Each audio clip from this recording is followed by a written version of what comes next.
Hello, everyone. Tonight we have a special episode for you. We will be going over the Exorcist movie's Curse. And other real-life, supposedly, exorcism stories. And we want you guys to weigh in on whether you believe in these stories or not. But, you can't really talk about anything crazy without having a delicious beer to wash it all down with. Today, we're drinking 60-minute IPA from Dogfish Head, and it's pretty delicious. It's so good. There's few subject matter that, really makes the hair on your skin really rise. And I always feel like people always warn you about, talking about this stuff, right? Just brings out negative juju here. I don't know. It brings this dark presence, it feels like. At least that's what I felt like when I was doing my research. Right. So go grab your favorite drink, sit in a chair, buckle in, and let's go. Sit in a chair and buckle in.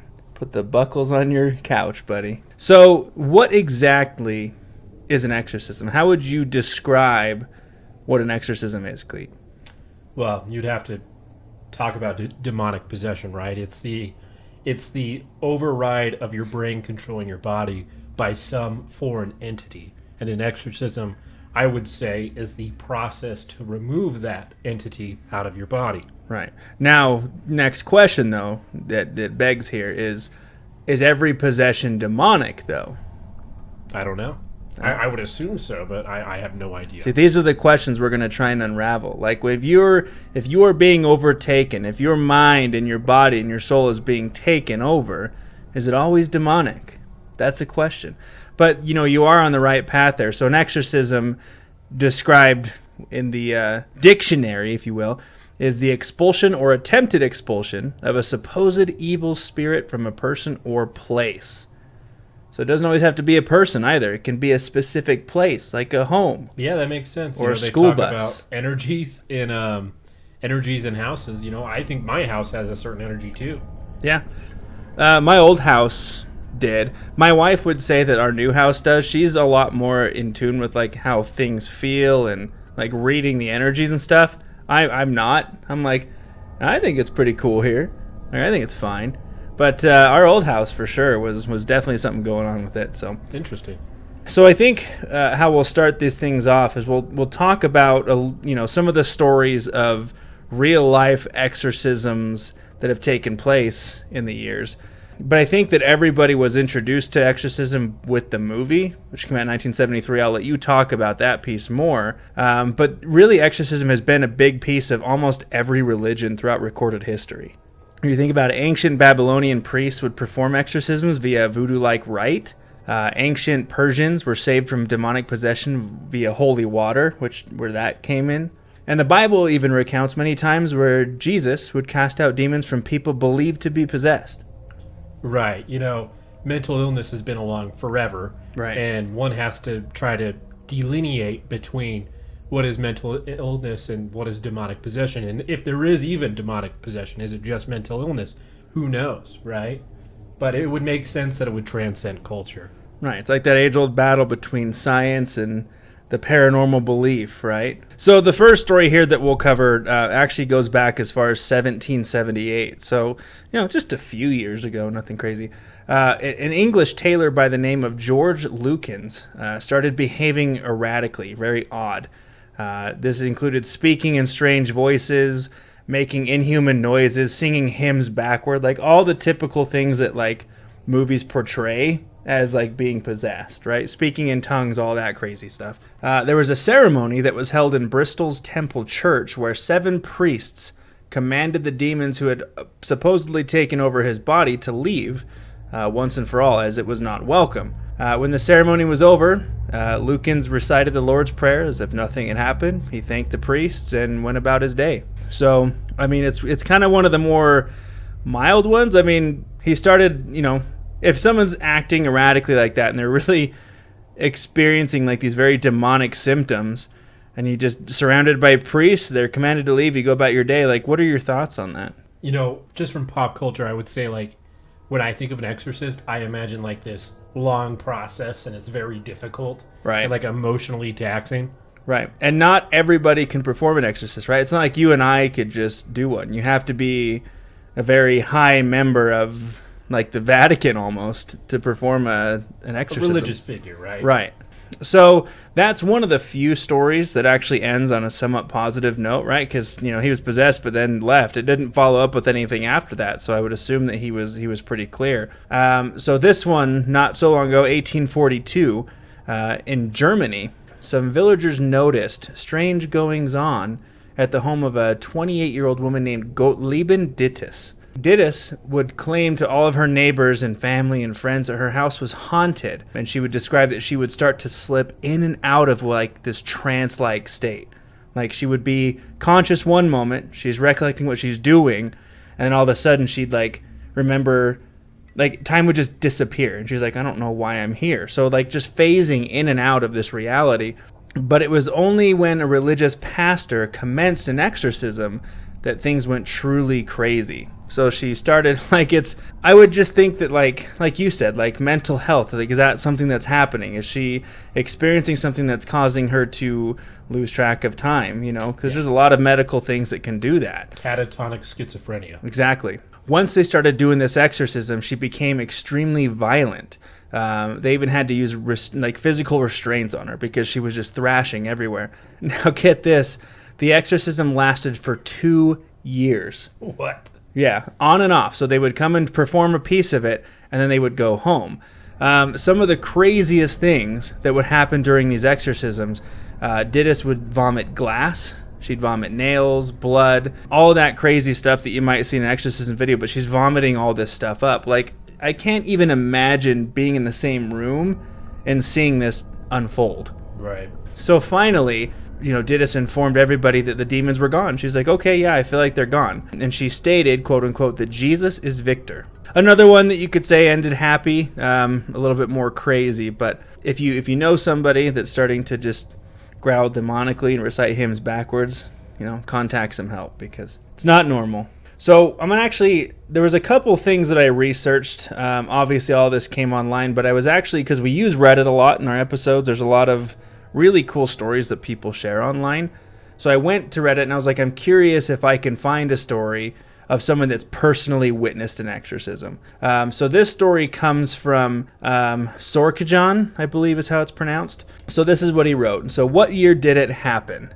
1993. It was a huge auditorium in Ulanovsk.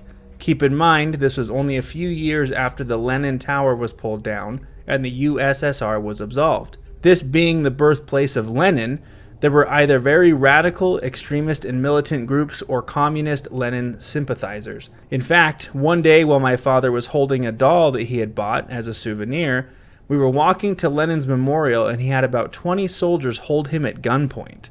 I guess they had received a lot of terrorist threats and were being very cautious that there wasn't anything inside the doll. So who was all present? There were a lot of Russian teenagers and young adults, I think somewhere around 10,000. The place was just huge. Along with that, there were 2 other couples, along with one gentleman, all from America, that had been in Russia for some time. They were kind of like the tour guides, so to speak. In lieu of what I've already mentioned, there really wasn't a church per se to document it in, so definitely not in writing. Asking the question was it documented within the church? A lot of people were talking about it for quite a few months, even when we arrived back in the States. So what happened to the person being exorcised? So she started shaking convulsively and fell backwards. I don't think she got up until about 2 a.m. that morning. So the next question came through, did you see anything paranormal or supernatural occur? Please keep in mind with all my responses that I'm not saying there is a God or there isn't, so take what you want from this. I'm merely observing. It was terrifying as shit, though. So my father is praying for this lady. There's an interpreter, with him not being fluent in Russian. She is shaking and crying the whole time with her arms just lying down at her sides. All of a sudden, when things start to seem to get intense, her eyes roll into the back of her head and she starts speaking some language that all the fluent Russian-speaking people in the area swore they had not heard before. And honestly, it didn't sound like Russian at all. And she then paused, after about 10 seconds of that, looked my father straight in the eyes, and I swear to everything that is holy, said to him in the most perfect American accent, in English of course, in a man's voice nonetheless, "This is my domain. You are not allowed here. You will suffer the lake of fire for your heresy." That gave me chills. Yeah. You read this stuff and you think like how scary it would be, but you can't picture seeing and hearing that in real life. Of course, this was a woman, probably mid to late 30s. It scared the hell out of this 8-year-old. So yeah, that's really crazy. It's coming from someone that's actually seen an actual exorcism. So we'll do one more because I really want to jump into the actual exorcist curse. So this one comes from 1906 from South Africa. So a 16-year-old from South Africa, Clara Selle, was heard making a pact with the devil and would soon begin behaving erratically. She started to tear up all of her clothes. She was growling, speaking in tongues. She even demonstrated superhuman strength. In 1906 and 1907, 2 priests began to perform an exorcism on Clara, during which her skin burned when touched by holy water. Her body was also seen levitating before 170 witnesses. But after a nauseous smell was observed leaving her body, Clara was deemed free of evil. There's 3 successful exorcisms.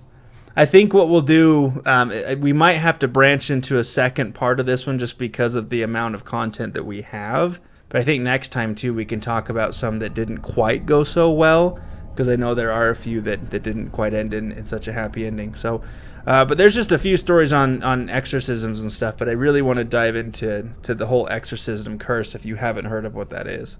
Okay, cool. So before we jump into this, we're actually going to go into a synopsis of the actual plot of The Exorcist. Spoiler alert, there will be spoilers. Now, it's been about 48 years, so... Are you serious? That came out 48 years ago? 1973, man. Dang. So I guess in that case, if you haven't seen it already, I don't know if you ever plan on seeing it. I would recommend it. It's a great movie. Oh, yeah. It's definitely a Classic. staple of horror. So we're going to jump into it. Father Lancaster Marin is an elderly Catholic priest on an archaeological dig in Iraq.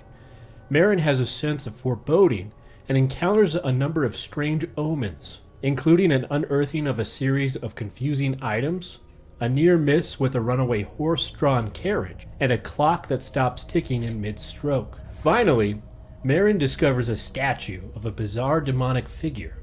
Although the film does not mention it, it is a representation of a demonic figure known as Pazuzu.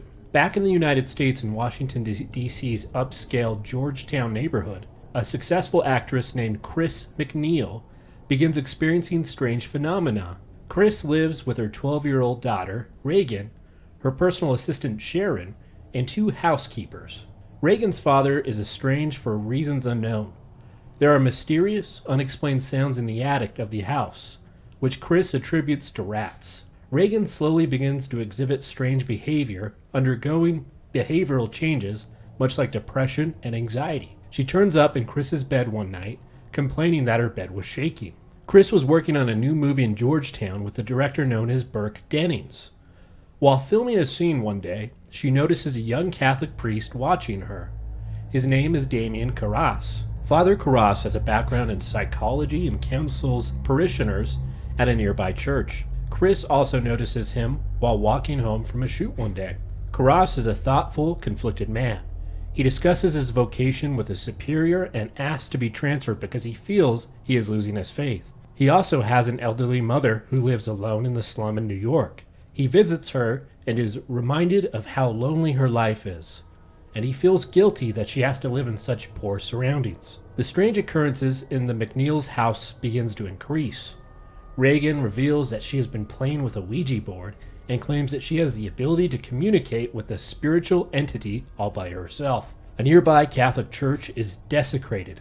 A statue of the Virgin Mary, painted crudely and adorned with conical clay additions made to resemble breasts and a penis. Reagan also works with clay and paint, making small animal sculptures.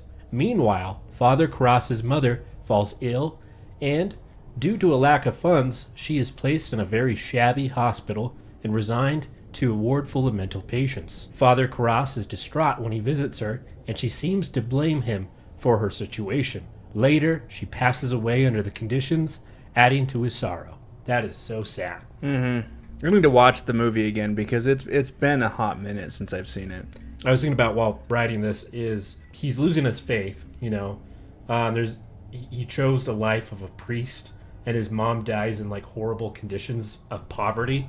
Like, it kind of like explains like why he's losing his faith. Right, and that would be a really hard thing to go through because you dedicate your life to something like that, and then you start to feel like it's slipping away. Like it's devastating. Well, you're dedicating your life to, Christ, but you're not getting any like blessings or anything like that. Like, why would your mother die in that squalor of a hospital? Exactly. Chris has an elaborate party at her home with a number of affluent guests. One of her guests is another Jesuit named Father Dyer, and Chris asks him about Carras, having noticed him and referring to him as intense. She finds that Carras and Dyer are good friends. During the party, Regan appears happy and social, but she reappears after being sent to bed, dressed in her nightgown, and urinates on the carpet in front of the guests while making an ominous statement to a prominent astronaut. "You're gonna die up there." That scene is so insane. I was pretty young when I watched it because I think the first time I saw this film, I was with my grandma, and I don't know how young I was, but it scared the shit out of me. Like it was hard to sleep after that one for sure. I watched it in my 20s, but I remember that scene. After the guests leave, Chris bathes Regan and puts her to bed, but is startled by a loud sound from Regan's bedroom. She rushes back down the hall and discovers Regan's bed shaking violently, rising up off the floor with Regan on it. She jumps on the bed and it still levitates. It's so funny because like beds levitating, I think it's just part of like the social conscious because of this movie. Because when I remember when I was a kid, when I thought of possession, I thought of beds levitating, right? But I never saw The Exorcist, so I must have saw like a reference of that. Well, we just read that story about, because usually sometimes it's the people that are levitating. There's always some kind of levitation or like uprising that occurs. Chris subjects Regan to a series of medical tests to discover what the problem is. The doctors are unable to discover anything, despite putting Regan through some grueling, painful procedures. The best they can come up with is that Regan may have a lesion on her brain, but ultimately they are frustrated when nothing appears on her brain scan. At Chris's house, Regan suffers what appears to be a seizure, and 2 doctors visit to assist. They find her rising and falling up and down on the bed in a way that seems impossible for a human being. When they try to sedate her, she hurls them across a room with abnormal strength, speaking to them in what seems to be a male voice. "Keep away, the soul is mine." Eventually, they sedate her. Out of options, they advise Chris to search for a psychiatrist, but they also reluctantly discuss another possibility. They mention the phenomenon of demonic possession and their rite of exorcism. It could be a mental illness, but we're seeing all this crazy stuff that just does not make sense. Exactly. You can't really explain most of that with just mental health. Yeah. Like levitating, throwing someone across the room with inhuman strength. While they seem to hold professional contempt for it, they admit that it has been known to solve problems such as what Regan is going through. Chris is skeptical, having no religious affiliation of her own. The situation worsens when Chris is out one evening. She returns to find the house deserted except for Regan, who is alone in her bedroom and appears to be in a deep sleep. The bedroom is freezing cold, and the window standing wide open, and she is uncovered. Sharon returns, and Chris is furious with her for leaving Regan unattended. But Sharon explains that she left Regan in the care of Burke, who was visiting the house, while she went to the pharmacy to get Regan's medication. So, little known fact, apparently in this scene, they actually refrigerated the house. So, like, it was actually, like, legitimately freezing. So they really did freeze them out. Yeah, you could see, like, the actor's breath. And keep in mind, the little kid was just in a nightgown on the bed. So, right. Uncovered. So, well, it's not the freezing. Yeah, it's not the first time. Because I know a lot of, especially when they're filming horror films, they'll withhold a lot of like the scenes and stuff, and they'll really make the environment scary to get the actual reactions out of people. Genuine response. Right. Which I think is really cool because you can tell if it's a genuine response rather than, oh my gosh, I'm scared. So right. I think it's really cool that they did that. Me too. Burke's absence is unexplained until the doorbell rings and an associate of Chris's breaks the news that Burke had just died on the steps outside Chris's house. Shortly after this, Chris is visited by a kindly detective named Kinderman, who is suspicious of Burke's death. He questions Chris about the events on that evening, and Chris is nervous, hesitant to tell him about Regan's problem. While he is visiting, he notices a few small animal figures that Regan has crafted. They are similar in style to the desecration of the statue in the church. Kinderman leaves, and immediately a violent disturbance comes from Reagan's bedroom. Chris hears a deep male voice bellowing at Reagan to do it, and Reagan screaming in protest. In the bedroom, Chris finds Reagan plunging a crucifix violently into her vagina. I forgot about that part. Yeah, that's like the craziest scene. Not to mention that that's in 1973. Yeah, no, that's yeah, for that time. I mean, this movie alone for that time period was absolutely in a lot of different aspects. In fact, there was a documentary that actually played, I think, 2 years ago. Not a documentary, but like a television show on AMC that's the history of horror. Yeah. And they actually talked about this film. They interviewed a lot of the actors and stuff, and they talked heavily about it. So I highly recommend you watch it if you haven't seen it. When Chris tries to stop her, Reagan assaults her with impossible strength, and furniture around the room starts to move on its own. As Chris watches in horror, her daughter's head turns completely around backwards, and she speaks to Chris in Burke's voice, saying to her, "Do you know what she did? Your cunting daughter?" Chris then They didn't say that. Are you serious? That was in the movie? Yeah, they said it. Wow, that's really pushing it there.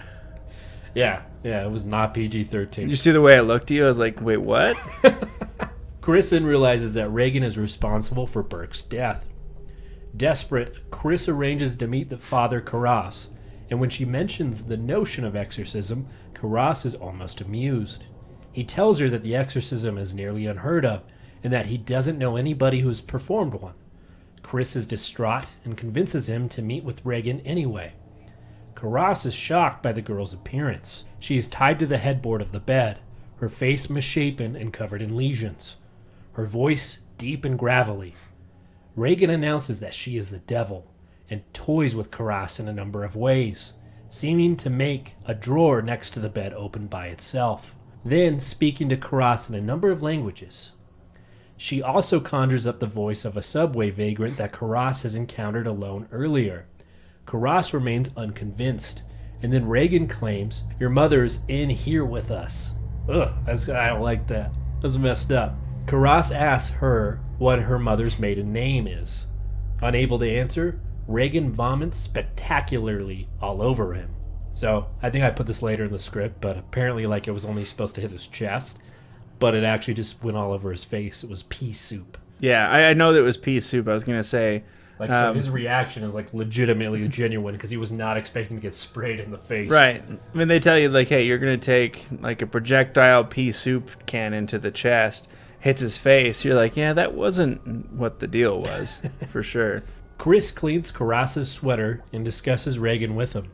Karras is still not convinced that Reagan is possessed, especially because Reagan says she is the devil, and he recommends psychiatric care for her. Chris pleads with him to help her obtain an exorcism, swearing that the thing in the bed upstairs is not her daughter. While Karras thinks it over, he is approached by Kinderman, who questions him about the fact of the desecration of the church could be connected to Burke's death. What he's unable to tell Chris was that Burke's body was found with his head turned completely around backwards, and the police department considers it a homicide. Very creepy death. No. Kinderman knows that Karras suspects something unusual about McNeil's house, but his confidentiality as a priest prevents him from discussing it with Kinderman. Karras visits Reagan again and records their conversation, during which he sprinkles Reagan with water. He tells her it's holy water and begins to writhe in pain, seemingly going into a trance and speaking in a strange language. Later, he tells Chris that it will be difficult to make a case with the bishop for possession. The water he sprinkled on Reagan was simply tap water, and it was not blessed. The bishop and Karras himself would consider Reagan to be mentally ill and not possessed. Chris confides in Karras and tells him that Reagan was the one who killed Burke Dennings. Later, Karras uses his tape recordings of Reagan's seemingly incomprehensible babble to discover that she is really speaking backwards, in English. A phone call from Sharon interrupts him. She summons him into the house to see Reagan, not wanting Chris to see what's happening. As they look at Reagan's unconscious body, the words, "Help me," begin to materialize on her stomach, rising up in her skin like scar tissue. Karras reluctantly agrees and tries to get an exorcism for Reagan, although he seems to have more in common with the doctors who recommend it as a form of shock therapy. The church calls in Father Marin to perform the exorcism, with Karras assisting. Marin has performed exorcisms in the past, including a difficult one that nearly killed him, according to the bishop. When Marin arrives at the McNeil house, Reagan bellows his name from upstairs, as if she knows him, and she makes strange animal sounds. He warns Karras about conversing with the demon, and reminds him that the demon will mix lies with truth to confuse and attack them. When they enter Reagan's bedroom, she immediately begins with a string of obscenities. Marin and Karras recite the ritual of exorcism. Reagan manifests strange phenomena such as levitation, telekinesis, an abnormally long tongue, and strange vomiting. She constantly curses the priest and emits evil laughter and verbal abuse. Reagan begins to talk to Karras in the voice of his mother, and he starts to break down. Marin sends him away. When he returns, he finds Marin dead on the floor, the victim of a heart attack. Reagan cackles gleefully, infuriating Karras, who grabs her and shouts at the demon, "Come into me, take me." The transference works almost immediately. Karras begins to transform, and Reagan returns to her normal self. Before Karras can harm her, his normal personality breaks through for a split second, and he commits suicide, hurling himself outside Reagan's window. Just as Burke did, he tumbles down the stairs outside Reagan's window and lays dying in the street below. By chance, Father Dyer happens upon the scene and administers the last rites to his friend. In a brief epilogue, we see Chris and Reagan as they prepare to leave the house in Georgetown. They are visited by Father Dyer. Chris speaks with him privately and tells him that Reagan doesn't remember anything about the possession or the exorcism. Reagan appears and greets him cheerfully, transfixed by Father Dyer's white collar. Before they leave, she suddenly hugs Father Dyer and kisses him. As Chris pulls away in the car, she orders the driver to stop for a moment and gives Father Dyer the religious medallion that belonged to Father Karras. In their struggle, Reagan had torn it from his body, and it was on her bedroom floor all along. So that is basically the synopsis of The Exorcist. Right. So if you haven't seen it, don't take this as like not watching it. Go watch it. It's an absolutely incredible film. Again, it was 73. It's older, but it doesn't change the fact that it was one of the scariest films ever made. It's intense. It's a classic. You have to watch it for sure. So while you were talking about that, I was just curious because, again, as we said before, what's the difference between a demonic possession and mental illness? So I came across something that it was literally the 15 symptoms and signs of demonic possession. Oh, this is exciting. First one, you lose control over the visual capacity after being exposed to demonic attack. So it can cause things like blurry vision, dilation of your pupils, vision conflict. You may even fail to recognize family and relatives. Another thing that can cause that, like blurry eyes and stuff, is blood pressure issues. A possessed person can depict unnatural change to physical features, body language, gestures, way of representation. So like in the movie where she goes like gray and green almost, and her face changes a little bit. Right. They have signs of hysteria. The next physical sign is abnormal change in voice. So, talking in, Karras's mom's voice, and the story we talked about where it was a woman who had a man's voice. So your voice can change. Right. Apart from the voice, there's a sudden change to vocabulary. You may speak languages they've never heard before. There's an abrupt change in one's habit. More often than not, a sudden urge to abuse alcohol and drugs. There's another one that says, because demons are dark world creatures, they carry Satan's message. One of the behaviors is a weird demand of strange foods. Like all of a sudden you're demanding weird food. I wonder what food they would demand. Let's see if it says. It's like sour milk. Aberrant craving for raw meat and blood. Oh, okay, that makes sense. So, I mean, that is a little abnormal. A sudden urge to harm people, weaken them slowly until they die. Classic case of possession, you feel a strong desire to cut or hit yourself. And then last but not least, because the demon tries to fulfill their sexual desires, They may develop new deviant compulsions or be hypersexual. So all of these can probably be described with the mental illness case. So again, that just begs the question: demonic possession, mental illness. So, but it is curious to see the 15 normal signs of a demonic possession. But I'm curious to know the actual curse of the actual film. So let's talk about that. Okay. In the recent Shudder documentary Leap of Faith, William Friedkin on The Exorcist, Friedkin gave a small nod to the alleged curse, saying, "I feel to this day there were forces beyond me that brought things to that movie, like offerings or fate."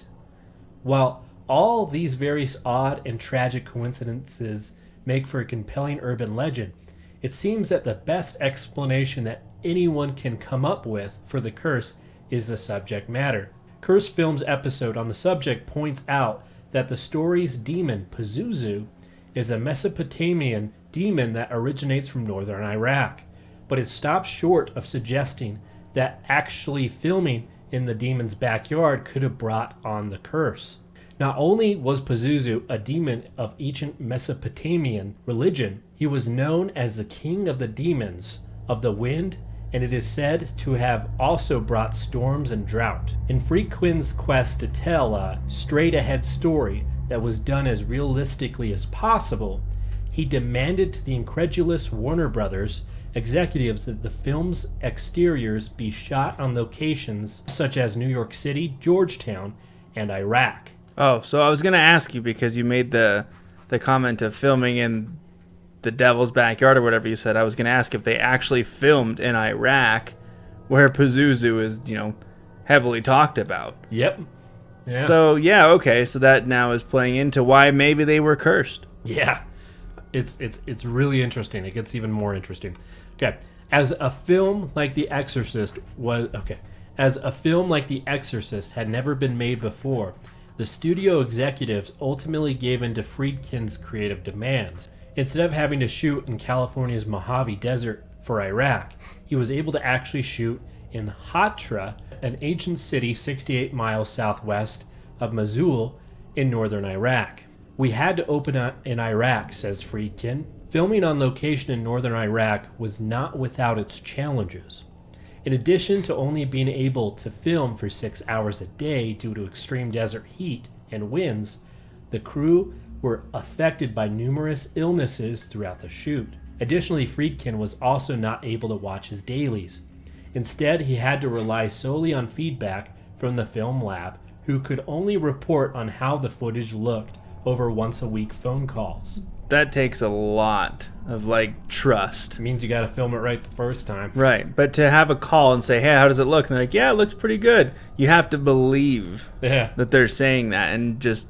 because, this guy is going all out to make his film the best it can be. That's pretty heavy stuff. Yeah. The political situation in Iraq, too, caused complications when, on the third week of production, the American crew were confined to their tents. Though they were assured that the problem had nothing to do with them, the atmosphere there was tense. For a bit of historical context, the Iraqi Ba'ath Party had only been in full control of the country since 1968's July 14th revolution, and the political situation was still volatile.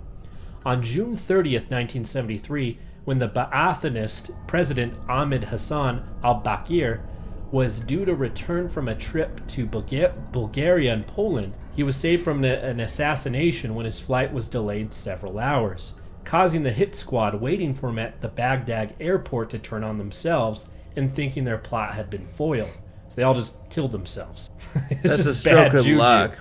Your flight gets denied and then you end up, or delayed, and you end up being alive because of it. And just imagine the atmosphere, though, in that area at that time.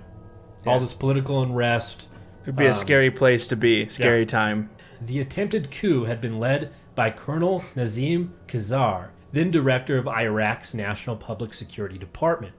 In the ensuing chaos, Khazar had escaped to northern Iraq, close to where Friedkin was shooting.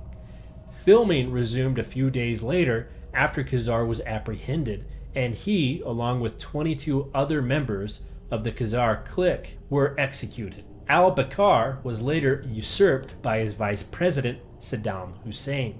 Political unrest, weather, and hygienic conditions aside, there was a truly authentic atmosphere in the film's opening which would have never been possible on a set in the United States. To further point this out, you can see the stark difference between the Exorcist scene in Iraq and Exorcist 2, the heretic scene in Ethiopia. It is these small details, such as the actual bazaar through which Father Marin passes, or the real Muslim prayer heard in the film's opening. Wow. Yeah, this is all super authentic stuff, right? So, like, it wasn't like they just built the atmosphere. They literally went to the place while all this was happening. It's as authentic as possible. That's crazy. Yeah, and we're not even done yet. All of which helped sell what Friedkin called the atmosphere of dread and an ancient supernatural mystery. All the time, there was a German archaeologist overseeing a dig in Hatra. Friedkin met with this archaeologist and asked if he could film on his live dig. The archaeologist agreed, and the opening shots of Max von Sydow's character, Father Marin, walking through the excavation site were mostly unstaged. Wow. Right? Yeah, this is all just legitimate stuff. I had no idea that all of this was... Literally, they went to Iraq, and they got to see an actual excavation, got to hear an actual Muslim prayer, like you were saying. Yeah. Like that's insane. Yeah, I just stumbled upon this. I thought it was really interesting. The archaeological crew was also digging up severed heads of statues. In 240 AD, the city had been seized by the Scythians, and all the inhabitants, as well as the statues, were beheaded. It's like all these people were murdered here. Like it's just bad juju. These real, potentially cursed artifacts were those featured in the film. That is not all. In his autobiography, The Friedkin Connection, Friedkin recalled that as their archaeological crew had not actually unearthed a large statue of Pazuzu, as called for in the script. Warner Brothers had created one and had shipped it to Baghdad via the reliable Flying Tiger shipping company. Maybe that's a good thing, because had they really uncovered a real Pazuzu statue, I think things would have been a lot worse. The gigantic statue allegedly spooked so many custom officials that the package disappeared and was finally discovered all the way out in Australia. Wow. So they diverted it because the custom officials didn't want to accept it.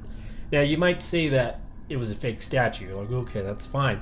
But, it's the embodiment of Pazuzu, and they do creepy stuff with it, which almost, could give it power. So, well, and I mean, again, you're in a very religious place. Well, what he does with the statue is creepy. So right. I'm going to jump into this. So when the statue finally arrived in Iraq, Friedkin attempted to lure vultures to it by hanging scraps of raw meat on it. It didn't work. So they staged the scene with the dogs fighting over the bread at its feet. While he did not attract any vultures again to hover over the statue for the creepy shot in the film, Friedkin did attract the attention of the nearby Yazidis, who believed that he was actually worshipping Pazuzu. Oh, no. So, considered by some a subset of the Kurds, and by others as a separate indigenous minority, Yazidi translates to the servant of the Creator, and they have been portrayed both in fiction and non-fiction as devil worshippers. Yikes.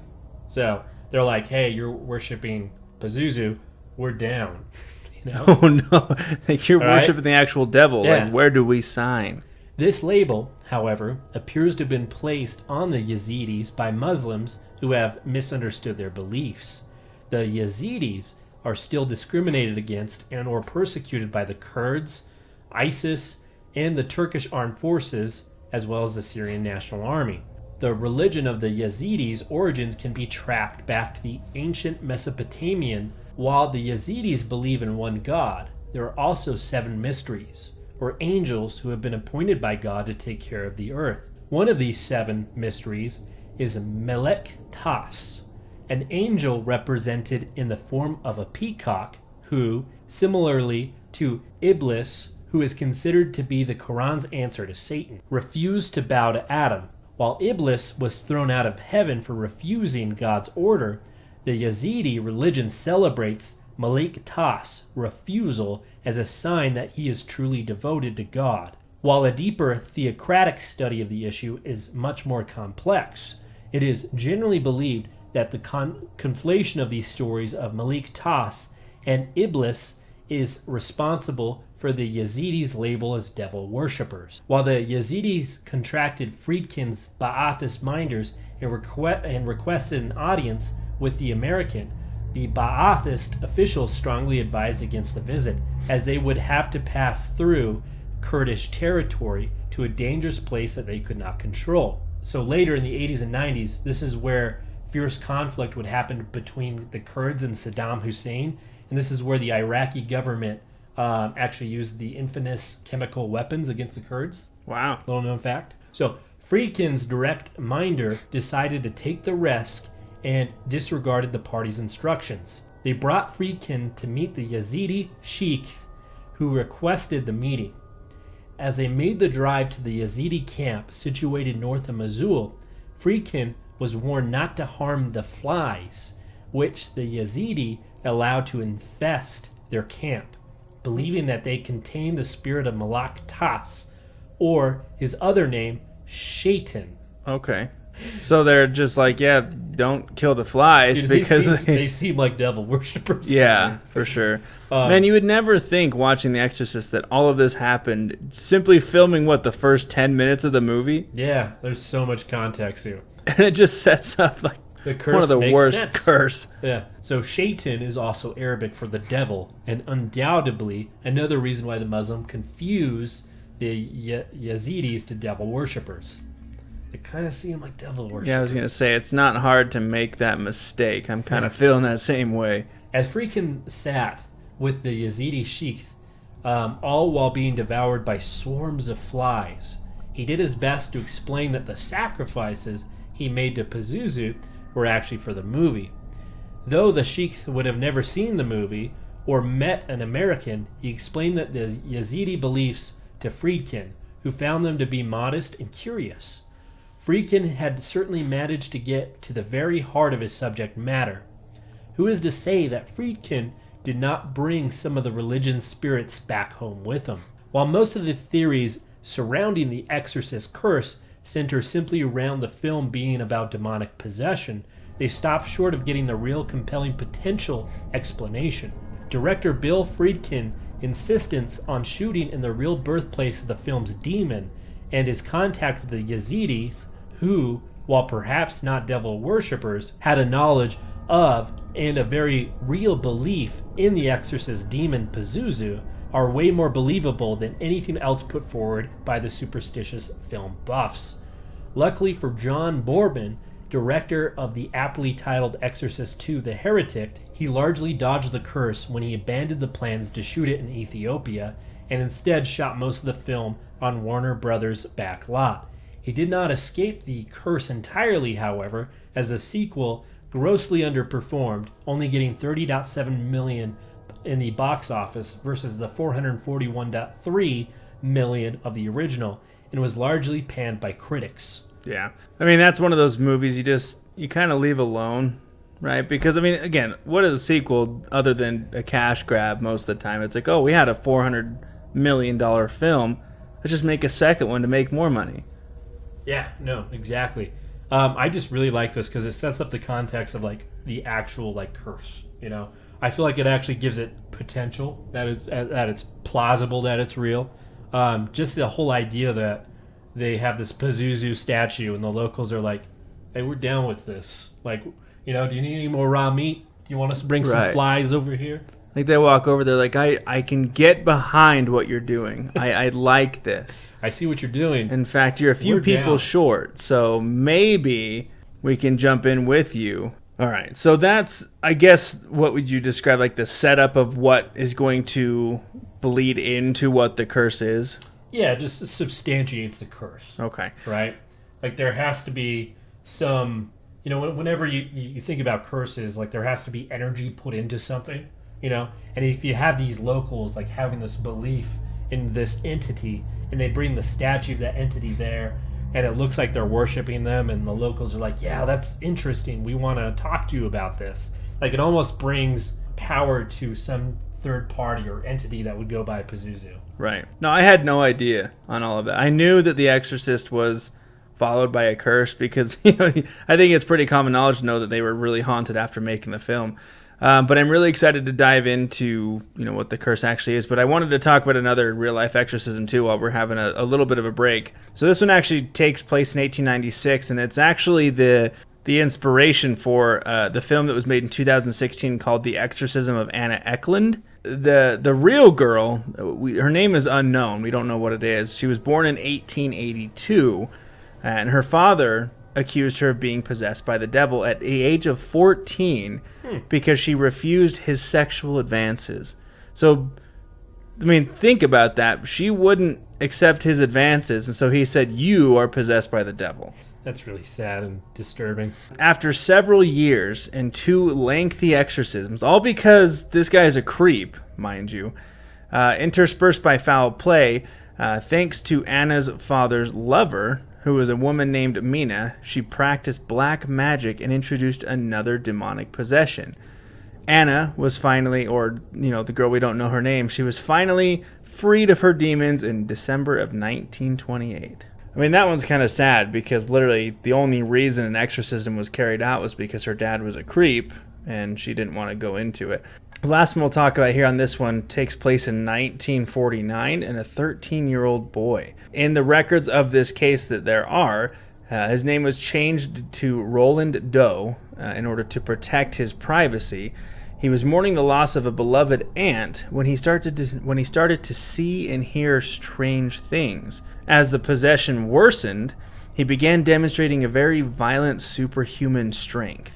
His parents took him to St. Louis in 1949 for a weeks-long exorcism known as the St. Louis Exorcism. I don't know if you've heard about that one. It says this is the story on which The Exorcist is based. I don't know if that's 100% true. I mean, it could be, but Roland would scream and he would curse and he would attack the exorcist until a miracle happened, according to The Exorcist, which finally led Roland out of his trance-like state, which the boy simply stated, "He's gone." Interesting. So, due to the context and how much we have left, if you want to find out how this plays out and what the actual curse is and hear some more stories, you're going to have to tune in next week at part 2 of our demonic possession episode.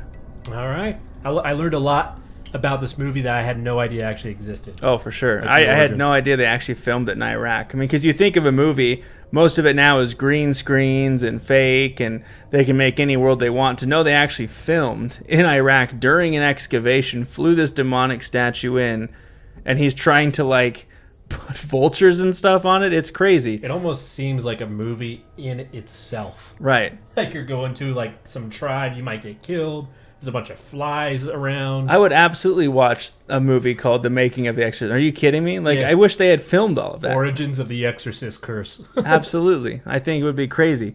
But also for you, our listeners, if you have stories yourself, if you've been, in the presence of an exorcism or a demonic possession, or if you know other facts that we've left out, send them our way so we can include them in the next episode. entertheabysspod@gmail.com. As always, thank you for entering the abyss. Until next time.